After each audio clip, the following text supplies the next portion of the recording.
Merci à vous d'être sur la télévision Labari. Monsieur, dames, bonsoir et bienvenue à cette édition d'information. Lancement ce matin à l'hôtel Bravia de Niamey des activités de développement et de la sécurité alimentaire d'IFSA Niger. Cette cérémonie de lancement a été rehaussée par la présence des gouverneurs des régions de Zander et Maradi. Le compte-rendu de la rédaction. Cette cérémonie marque le lancement des activités de développement et de la sécurité alimentaire d'IFSA au Niger. Ces programmes, à savoir Girma, Hamzari et Wadata, financés par l'Agence américaine pour le développement international USAID et mis en œuvre par l'ONG Save the Children, CRS et CARE International, revêt un caractère important. Ce programme de développement vise à améliorer la production et la productivité agricole à travers l'introduction de meilleures pratiques agronomiques et l'utilisation des technologies résilientes au changement climatique, telles que les semences améliorées et les semences adaptées à la sécheresse, et l'adoption de nouveaux mécanismes pour une meilleure maîtrise des consommations de l'eau. Ce programme vise également à améliorer le statut nutritionnel et de santé des mères et des enfants, tout en mettant un accent particulier sur les femmes enceintes et allaitantes et les enfants de moins de 12 ans. Tour à tour, le chef de mission USAID, le chef de division ainsi que le représentant des organisations partenaires de l'USAID ont salué le démarrage des activités de ces programmes qui visent à répondre aux préoccupations du gouvernement nigérien. Dans son discours de lancement, le ministre du Développement communautaire et de l'aménagement du territoire a souligné que ces programmes bénéficieront aux populations du Zander et Maradi d'appui pour renforcer leurs capacités de résilience dans le domaine de la sécurité alimentaire. Ce programme d'environ 90 milliards de francs CFA sera mise en œuvre par 3 organisations non gouvernementales à travers des projets et des activités sur 5 ans. Il s'agit de Save the Children, qui mettra en œuvre le projet Wadata, d'un coût global de 29 milliards 800 millions, avec comme bénéficiaires les populations des communes de Damagram Takaya, Guidimouni, Mazamni et Guidigui. CARE International, qui mettra en œuvre le projet Hamzari dans la région de Maradi pour un coût global de 19 milliards 668 millions de francs CFA, avec comme bénéficiaires les populations des communes de Chadakori, Guinansori et Guidarumji. Catholic Relief Service, CRS, qui mettra en œuvre le projet Girma dans la région des Zander pour un coût global de 41 milliards 718 millions 652 444 francs CFA, avec comme bénéficiaires les populations des communes de Dungas, Gouchi, Dogo, Malawa, Magaria, Sassumburum, Oya, Yekwa, Bande, Danchio et Wacha. À cela, il faut ajouter les 10 385 tonnes de vivres qui sont destinés à ces communautés. Au terme de son exécution, ces programmes lancés le 1er octobre 2018 et qui prendront fin en septembre 2023 atteindront plus d'1 million de bénéficiaires dans 19 communes réparties sur 1727 villages des régions de Maradi et Zander. Le syndicat national du personnel de l'administration du secteur des transports SYNPACT sort de son silence plus de 5 mois après la signature du protocole d'accord avec le ministère des Transports. Le SYNPA exige la lecture de plus de 5 conventions signées par le ministère des Transports avec des sociétés privées. Plus de détails avec Harrieta Salah et Aboubakar Souley. Plus de 5 mois après la signature du protocole d'accord entre le ministère du Transport et le syndicat national du personnel de l'administration du secteur du transport, aucun engagement n'a été honoré par le ministère. Dans ce protocole d'accord, le SYNPACT demande tout simplement la lecture des différentes conventions signées par le ministère du Transport avec des sociétés privées pour un besoin de transparence. Depuis le 15 août 2019, Et au sens de ces protocoles d'accord, il a été convenu d'un commun accord la création d'un comité technique paritaire qui prendra en charge toutes les préoccupations des travailleurs du Niger. Le comité a vu le jour, le comité a été créé et le comité avait siégé une seule fois pour traiter de nos préoccupations. Mais très malheureusement, au cours de ces assises et jusqu'à aujourd'hui, les grandes questions n'ont pas été touchées. Au titre de ces grandes questions, je tiens encore à vous le rappeler, comme nous l'avons dit, nous avions exigé de l'administration en tant qu'agent même, en tant qu'agent qui est appelé à assurer une continuation des prestations publiques, qui est appelé à assurer la relève administrative, nous avions cherché à comprendre qu'on mette à notre disposition les textes, c'est-à-dire toutes les conventions qui lient le ministère des Transports avec les sociétés délégataires. Chose qui n'a pas été faite. À un moment, nous avions même encore demandé, à défaut de cela, qu'on nous fasse une relecture ou une lecture inclusive de toutes ces conventions-là pour que nous puissions nous approprier de ces contenus, chose qui nous permettra de protéger et de préserver l'intérêt de l'État et aussi préserver et défendre l'intérêt des travailleurs du ministère des Transports. Le SYNPAT demande dans l'immédiat la suspension des activités de la Société nigérienne de contrôle automobile SNCA qui exerce depuis plus de 10 ans au Niger. Celle-ci pour contrôler si l'État du Niger est mis dans ses droits. Voici ce qui nous a poussé la semaine passée à écrire une lettre au ministre des Transports et faire ampliation à la présidence et à la primature pour demander la suspension de toutes les activités de la Société nigérienne du contrôle automobile, la SNCA, qui s'occupe de la visite technique, jusqu'à ce que sa situation légale et administrative soit clarifiée, conformément aux dispositions de la loi numéro 2018-40 du 5 juin 2018 portant régime de contrat de partenariat public-privé en République du Niger. Nous, ce que nous demandons est simple, puisque aujourd'hui, je ne vois pas l'inconvénient pour une efficacité administrative, pour une rationalité administrative, pour une bonne gouvernance budgétaire, il faut l'appeler ainsi. Si nous cherchons à connaître qu'est-ce que l'État est en train de gagner par rapport aux services qui ont été concédés, je pense qu'il n'y a pas chose que nous pouvons faire que cela. Au titre de toutes ces conventions-là, je peux vous citer la Société nigérienne de logistique automobile Sony Loga, qui jusque-là, elle est dans une ambiguïté totale parce que nous n'arriverons pas à comprendre combien elle est en train de verser à l'État en tant que redevance. Il y a aussi cette société-là que je vous dis aussi, la société de Haru Printing.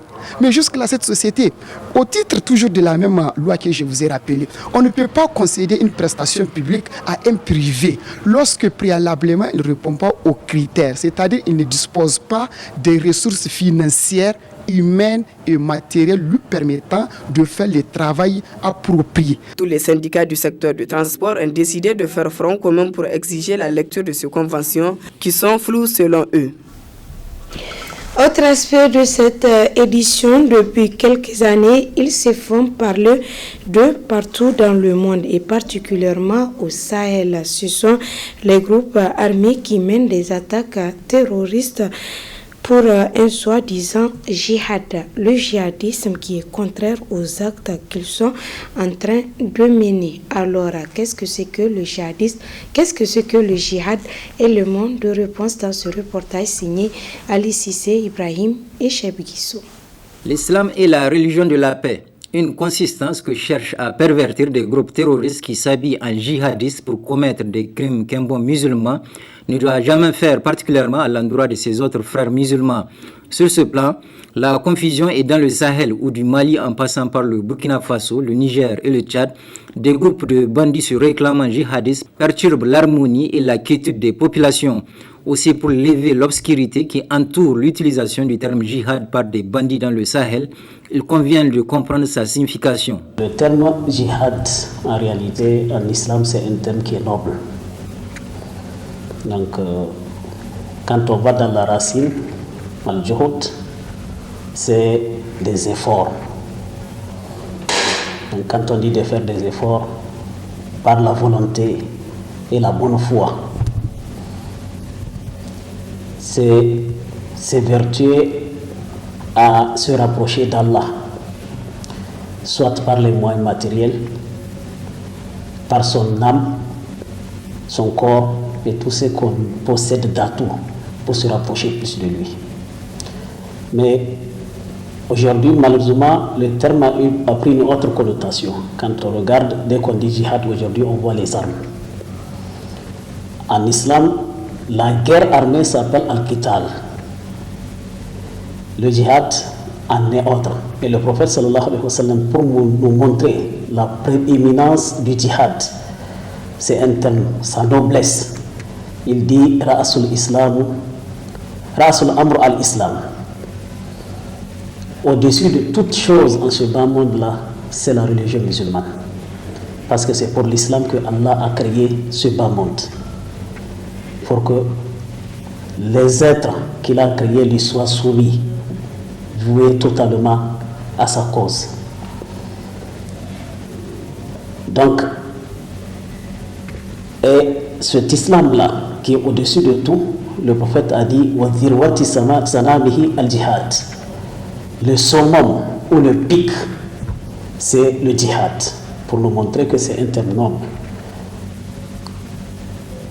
Toute la vie du croyant ou du musulman lambda, c'est des efforts que Allah a demandé pour aller prier. Ça nécessite des efforts. Respecter les 5 prières au quotidien, c'est du djihad que les gens font. Selon le prédicateur Ari Yacouba, les groupes qui se présentent comme djihadistes au Sahel ne sont rien d'autre que des bandits. On ne peut pas parler de djihad en s'attaquant à des musulmans, à des innocents, des non-musulmans, des innocents. Il faut justifier le terme. Et le djihad est porté le plus souvent, la guerre armée comme on dit, al-Qital, c'est porté par un État. Un État bien organisé. Aujourd'hui, s'il faut parler de djihadistes, c'est notamment nos soldats. Ceux-là qui se sont donnés corps et âme pour la sécurité de notre pays. C'est eux qui méritent ce terme.